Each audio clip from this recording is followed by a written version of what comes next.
Hey, what's up? It's your girl Elle Beasley, and I'm with my girl Shavana. Hey. Hey, and I know they probably been missing us because it took us 2 weeks to get to this point. I mean, 7/14 was so explosive. Definitely. That we had to go watch it for almost we had to go watch it constantly after it happened. Then we had this whole previous week off because we didn't have a new episode of PLL. So we spent that time kind of just coming up with new theories. Trying to figure out, did that make sense? Did that not make sense? Could this happen? Why is this here? I get it. And that's really what 7/14 did to us. And we were happy with 7/14, but we've been happy with Pretty Little Liars season 7 since we got back anyway. Exactly. A lot of fans have been complaining, saying, okay, oh you my guys, God, it's so slow. It's so slow. You guys aren't giving us really any answers. And we've been saying, maybe they are, you just don't realize. You just don't realize it because it's not big yet. Exactly.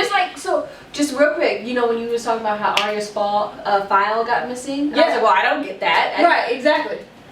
Guess what? We find out this episode why the file's missing. Exactly. And like you said, this was kind of like the episodes of the beginning of the Revelations. We had a whole bunch of moments where we were just like, holy, what? Huh? What? Huh? Girl, what he said? Man, I'm like, bitch, guess what? And one of them was with one of your favorite characters, Hannah. Oh my God, she got the answer we needed. She did. She got the answer that we needed, and then she got us an answer that we weren't expecting. Now, the first answer was, who was Charlotte's father? We've been wondering that pretty much since we found out that she was originally Jessica's kid. Then we found out she was Mary's kid. We were like, okay, well then who the heck is the father? We said it could have been Kenneth De Laurentiis, could have been Peter Hastings, and then it could have just been some random guy that we never been introduced to. And while we're introduced to this random guy. We were introduced to this random guy. Still a random guy a little bit, but it ended up being Ted, the pastor Ted at that. Who Ashley's ex-fiance. Yes. Which is Hannah's mom, if you guys know. Yes, exactly. And it threw us off. And again, we kind of got the revelation. It was nice to get, at least, like we said, finally closure. It made us feel a little bad for Pastor Ted just because he didn't know. He didn't know. And by the time he finds out, unfortunately, Charlotte's dead.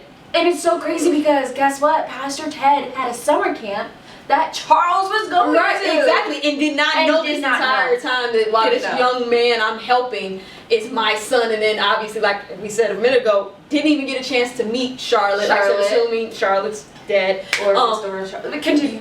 Yeah, we'll get to that another time. But the point being that he never got a chance. So I definitely felt for Pastor Ted. I felt like the story was relatable. Obviously, he met Mary when he was younger. It was not hard to believe before she was psycho. Yeah, and honestly, I still want to know more about this whole Mary being psycho, which we'll get to in a minute because we're going to talk about Revelation concerning her. But I'm still not sold on necessarily all I'm hearing about her yet either. I'm with you. But but definitely with the Pastor Ted part was finding out that was Charlotte's father. It was just nice to get that closure because now we can at least put that to bed. But what we can't put to bed is involving that summer camp. We find out not only was Charlotte/Charles at this camp with Pastor Ted, so was Lucas. Yeah.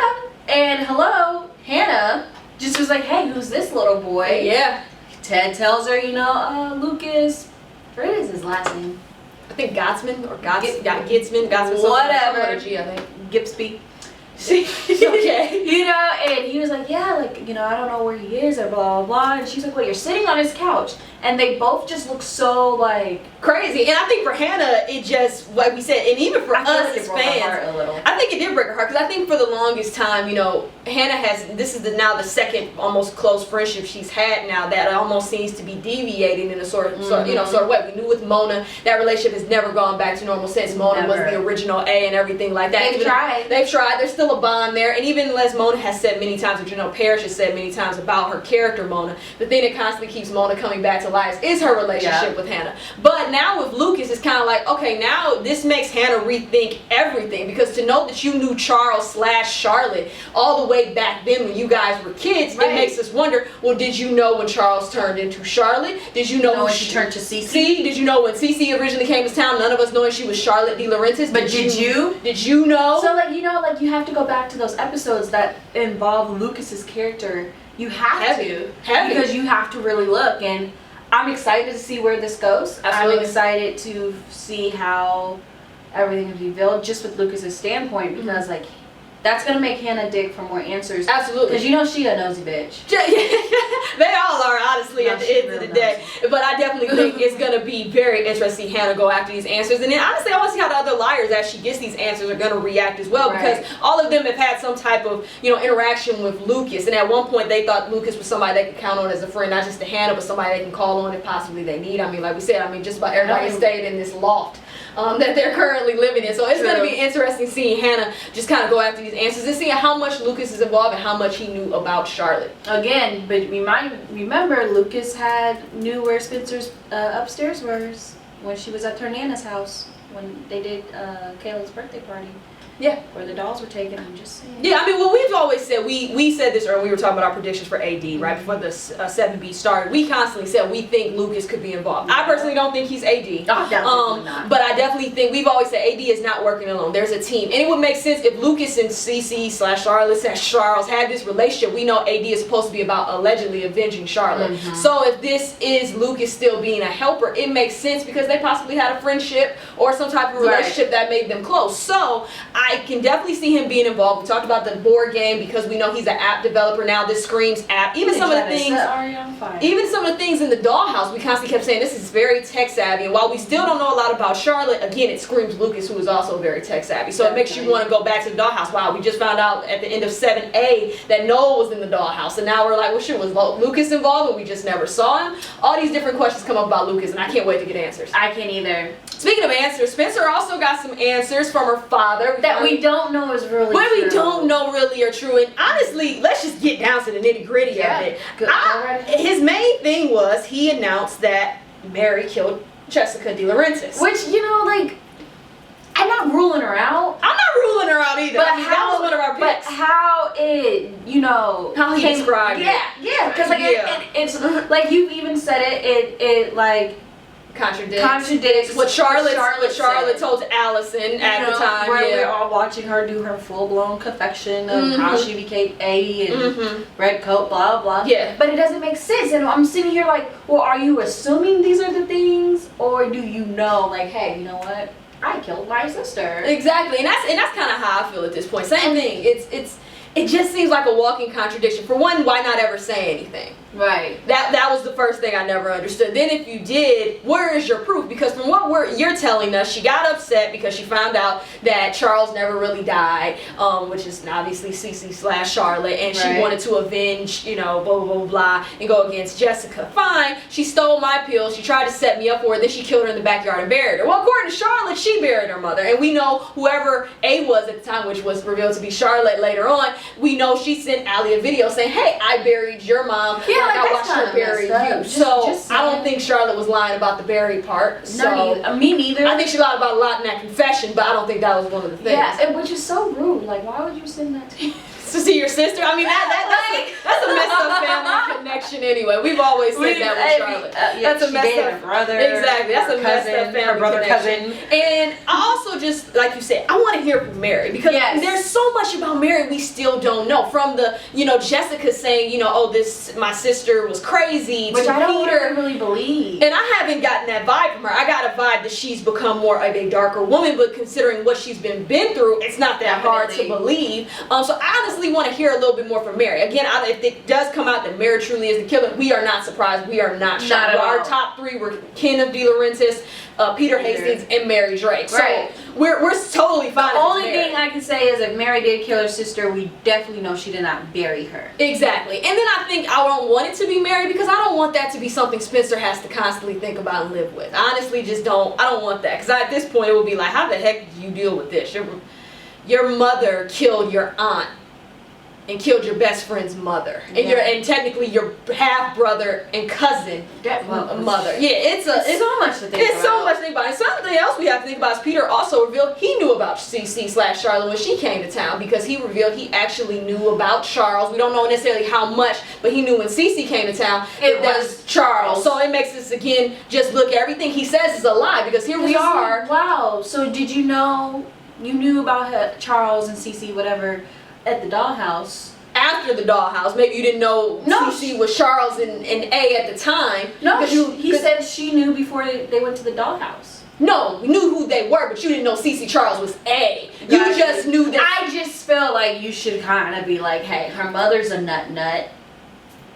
You know, but like we always say, by revealing that, he has to tell his lies, and that's the problem constantly with Peter. It seems like it's lie after lie after lie after lie, and he gets frustrated because it's like. And like I said, before the police came knocking on the door looking for Caleb around the time the girls got kidnapped or whatever, you know, they were about to open this box full of secrets, and I'm guessing some of Peter's secrets, which we know were in there, and they were prepared to be revealed, but since you got away with it, you know. Well, I think the biggest thing I always thought with the secrets at the time was Veronica wasn't aware of a lot of these secrets, but once it became clear that obviously you knew about Spencer, and you know, all these different things, again, it just, you know, like I said, it makes you question everything the Hastings family has ever, you know, pretty much said, but specifically Peter, which is why I can't go with the whole, I can't go fully yet with Mary killed Jessica. It's still a death. I ain't trust Peter since he got homeboy almost fired at the country club. Alex. Okay. Alex. I was like, that was wrong. That was so wrong. But anyway, she's still in her feelings about that. Moving on to our next Pretty Little Liar, we have Aria. We're finally starting to get a little maybe reasoning as to why she's going dark, Aria. This is gonna be good. This is gonna be good. Now, it better be good. Let me rephrase that. It better be good. It better make sense. I think it's gonna make sense. I trust that it's gonna make sense. But now I want to make sense of AD's message to Aria that freaked her out, because that really AD FaceTime and sending video messages. I said, oh, this is bold. You know, this is bold. You're just gonna freaking FaceTime hello, Aria. I'm like, okay. This AD is bold. Okay. I like this one. I like this one. I'm like, okay, I like it. So Aria has this video message with AD. AD reveals, hey, you know, Jessica DeLaurentis kept great records of you girls, which we already knew back when they found, we went to the old aunt's house and found all these records that Jessica kept. Blah, blah, blah. I wonder what aunt it was, because like now I'm just confused, but we can get into that later. Yeah, sure, we can get into that later. But we know for a fact that AD took Aria's file and Noel's file. Now we saw Noel's files get burned and destroyed, but we know Aria's obviously was very safely kept. And now AD is using whatever is in this file to threaten Aria, saying, hey, well, if Ezra knew what was in this file, he would choose Nicole over you, and she would be visiting him in jail. Now immediately me and you went into thinking mode, put our thinking caps on, and we're like, well, what could she have done that would make Ezra choose Nicole? And then after that, why the heck would he be in jail? Yeah, and he knocked her up. But see, and that was the main thing. It was that kind of hit both of us like, well, maybe she got pregnant back when she was in high school, and Ezra was either her teacher at the time or at the end of the day just an older guy. She was clearly underage. You know, it's illegal. So in my mind, I thought, well, maybe that could happen. And I know some people said, well, when do you think she was pregnant? I thought it might have been around the time that when Aria found out about Ezra writing the book, and pretty much everything about them had almost been a lie. She was wearing kind of baggy clothes. She was wearing baggy clothes. We know they had just resumed their relationship. I believe at the time they had started, you know, sleeping together again. And then on top of that, I think it was also just, well, did she ever have the baby? No, I don't think she did. I think she miscarried or she aborted the child. So in my mind, around that time would have made sense. With all the stress she was going under, dealing with it, we know she was constantly crying. Shauna. Yeah, she was going through a lot. Well, no, that was a little after. So yeah, she could have still. Yeah, that was. No. That's good points of stress. So I always felt miscarriage could have definitely been obvious. But then I also thought she was like constantly saying like, you know, she took someone's child and stuff like that. So that's a good big possibility. Yeah, it's possible. All that stress between the end of season 4 and going into the beginning of season 5, all of that could have been added stress when she ended up losing that baby for sure. Then I think it's possible because of everything she found out about Ezra and feeling like at this point I can't trust this man. I could have also seen her aborting the child and getting rid of it. And I do think that would hurt Ezra. I think at the end of the day, a part of him could understand because you were part of the reason she was in this situation, whether it was miscarriage or abortion, because of your lies. But I also think he would be extremely hurt because we know he had already lost Malcolm, who he thought was his son, with the girl Maggie. Turns out he was not his son. He felt heartbroken. That's honestly how him and Aria started reconnecting again over the loss of finding out Malcolm wasn't his son. So I could definitely see her being at a point where she kept this from him for her own reasons, and Ezra being mad. And if this happened while she was underage and he was obviously older, that would have been locked up. He could have gotten locked up, obviously for statutory rape, whether it was consensual or not, because statutory rape is all about the age and being a legal age. So that's the only situation that's made sense to me so far. Now it could be something totally different that I'm not even thinking of, or you're thinking of, or fans aren't thinking of. But that was the only one that made sense, and I could see Aria freaking out over that. Yeah. Well, yeah, that's pretty much it. Moving on to Sydney and her meeting. Yes, that was a very interesting meeting. Aria thinks she's going to meet AD. She gets in this limo. In the limo is somebody dressed up like AD, but as you mentioned, it is Sydney. And Sydney reveals... I've never liked that girl's character. I've never liked the girl. I mean, I don't really care for much anybody who dogs my liars. I mean, anytime you disrupted my liars' lies, I don't like you anyway. Right. It's very rare, unless you're Mona. Mona, I can take her. Yeah. And so, but anyway, so like with Sydney, you know, we know she has an earpiece in. Earpiece in her ear. We know someone is talking to her to tell her to repeat these things.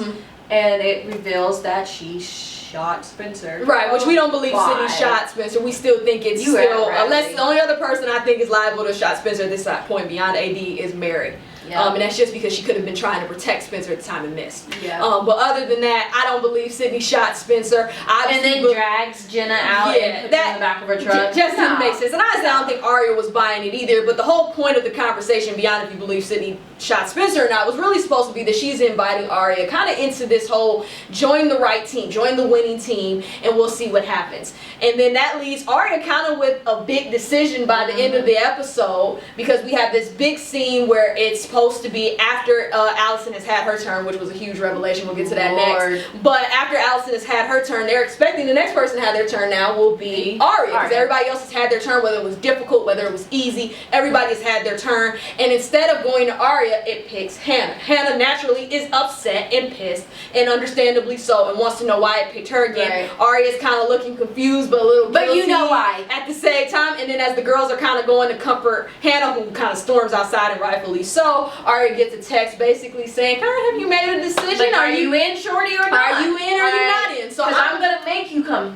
Exactly. So I think we all know Aria's going to go dark, especially for the promo for 7:15. Yeah, she gets a coat. But I think at this point, it's kind of what you were saying earlier as we brought up Dark Aria before. What is the motivation? Is she doing this to, to protect herself? Is she doing this? They keep constantly saying she may have to betray one of the liars or all the liars at some point to win the game or to do what she needs to do. So it constantly makes us wonder, is this a Spencer type moment where, Spencer went in for different reasons to protect the liars? We never once questioned that. I never. Even when she revealed herself to Toby, I was like, this makes so much sense. Yeah, and you needed to know if Toby was alive or not. I'm with you. Exactly. Sometimes when you see somebody go undercover, you know exactly what the reasons are for. As we're with Aria, I'm still kind of left in the dark. A part of me would like to think it is because she is going to try to flip the script on AD eventually, but then there's a part of me that's like, depending on what this secret is that you're so concerned about, it could be because of. But we do know they forgive her at least. Oh yeah, they're gonna forgive her. I think at the end of the day, they all will be able to understand. I think after everything they've all been through and all the things they've done individually to each other, for each other, I think again this show is always about the friendship and the bond that these girls have. And speaking of a bond, boy oh boy, has a bond gotten stronger, because we got Emily and Alison, which was probably beyond all the Jessica's murder being Mary, Charlotte. I think this was my favorite reveal. Yeah, Ted being Charlotte's father, Lucas knowing Charlotte. Those are all great. Those are great. But this one, we predicted this. Yes, we did. We did predict this. Look at us. We are good. We are good, girl. And a lot of other fans predicted it. So shout out to those other fans too. Yes. Shout out to y'all. Basically, what we're so excited about, or we're tripping about and proud of that we predicted, even though we all see it kind of coming, was the fact that Alison found out in 7:14 that the baby that she is having or currently carrying in her womb, not Archer's. She don't got a baby daddy. Well, we don't know who the baby daddy is. No, yeah, we don't know who the baby daddy is, but we did find out that Alison's eggs are not. It's not her eggs. It's Emily's eggs. Yeah. Which again, we aren't shocked by this. We knew Emily had the procedure to get some extra money, also help some families out. Her eggs got stolen, and then once we found out Alison was pregnant, it always kind of made sense for it to be Emily, especially because we knew AD was teasing Emily. Hey, I have your eggs, do this, or I may do something else. So it made sense. But of course now it puts Alison and Emily in a very difficult situation. Why? For one, Emily was kind of reigniting her relationship with Paige. Who cares? So at this point, now she's finding this out after she's kind of basically admitted her feelings for Paige and said, Paige is deciding to stay. And then for Alison, it was also kind of a wrench in the plans, because Alison had already told Emily at the very beginning of the episode, I've decided to basically abort the child or get rid of the child. She can't have a monster's baby. Exactly, and I completely understand that. Whatever your thoughts are on abortion, obviously, you have the right to have those opinions, but I completely understood Alison's point of view, just like Emily did, and was in full support. And after finding this out, as Alison says on the phone call, we need more time, because now this isn't just about me. I'm carrying a part of you, Emily, and now that changes everything. Every single thing. But I think the thing that I got frustrated about with Emerson fans. I know Emerson, and not all Emerson fans. Some Emerson fans are out there are great, and we all on the same page. And some Emerson fans were really fed up with this scene in the sense of, I hate that Emily is pregnant. This is gonna force them together. I don't think that this is gonna force them together at all. I think they were naturally going into that direction anyways. Exactly. I think this helps. We've always said that this AD is like the ultimate frenemy. So far, yes. Yes. So far, yes. It seems in their own, in AD's own twisted way, almost every task would probably. To be fair, this the exception of probably Hannah. Well, because Hannah just keeps pissing her off. You know. But I mean, with Spencer going to tell Spencer to go talk to Toby and having that friendship moment while Yvonne was in the hospital, obviously helping Emily get rid of the little bully Addison, or at least get her in trouble and deal with it. And now in their own freakish way with the whole, you know, Emerson baby now, it's like we said, it's almost been like a twisted way of a frenemy. But I don't think, like you said, I don't think it's gonna force them to be together. At the end of the day, no matter what, whether Alison, this baby was Emily's or not, if Alison chose to have this child, Emily was gonna be linked to this baby no matter what. Let's be honest, all the liars are gonna be godmothers. There's gonna be one spoiled child or spoiled children. Doesn't matter. They were always gonna be close, and I think Emily would have obviously raised that child regardless of whether it was hers or it's Alison's, if it's Archer's, if it's AD, whoever. I don't think Emily would care. That's not the point. I think what this thing is going to do is it's gonna do what Emerson fans should want, which is speed up the process of Alison really determining now what do you feel for Emily, which is really what we've been waiting on, and that is supposed to be what 7/15 is partially about.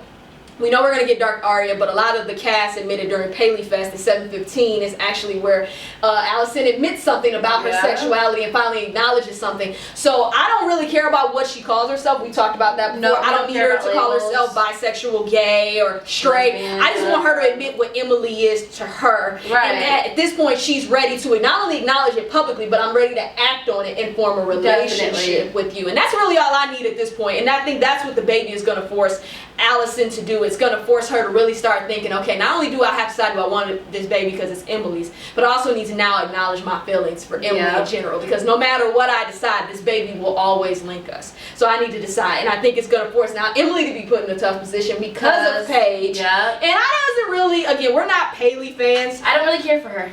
I've always been more of an Emaya fan or Emerson fan. But again, if Paige makes Emily happy, fine, so be it. I don't care. But it's just like, that whole scene with Emily and Paige, that just like, it was like unnecessary. It was unnecessary. I hated the bike scene.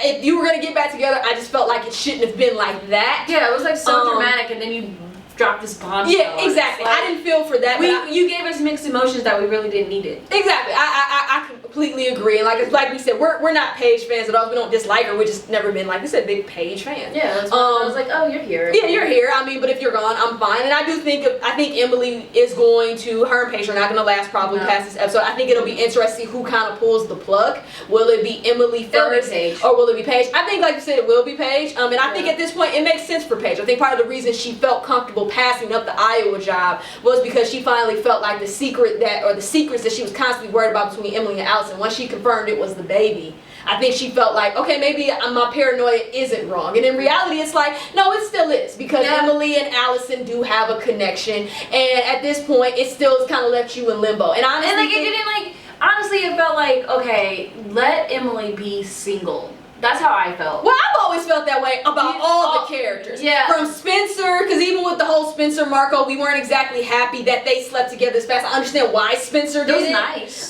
Because she was grieving and she felt bad about Toby and Yvonne. But it was just all hot and yelly in next episode. But I just dislike sometimes, like we said, sometimes we like to see our strong female characters just stay single. It doesn't always have to be a relationship or just randomly date. Not randomly sleep around, but randomly date. And sometimes we get very frustrated with that. And that's a whole nother story for a whole nother day. But nevertheless, with the whole Paley moment, I do like this. I agree. I think Paige is going to pull the plug, and rightfully so, because I think for her thing is this changes everything. Because if she chooses to have this baby, even if she doesn't, at the end of the day, but if she definitely decides, now you are forever truly linked to this woman, and I'm not comfortable with that. And there's nothing wrong with Paige saying that. My thing is, once you acknowledge it, just move on and go do you. Please move on to Iowa. Let it go. You should have stayed in California. So I'm very interested how this is going to end. I'm interested kind of in what order. Is Emily going to immediately go to Paige? Is she immediately going to tell Paige? Is it going to come? Is she going to maybe her and Paige have their breakup after Alison shares her feelings? So I'm interested in that. But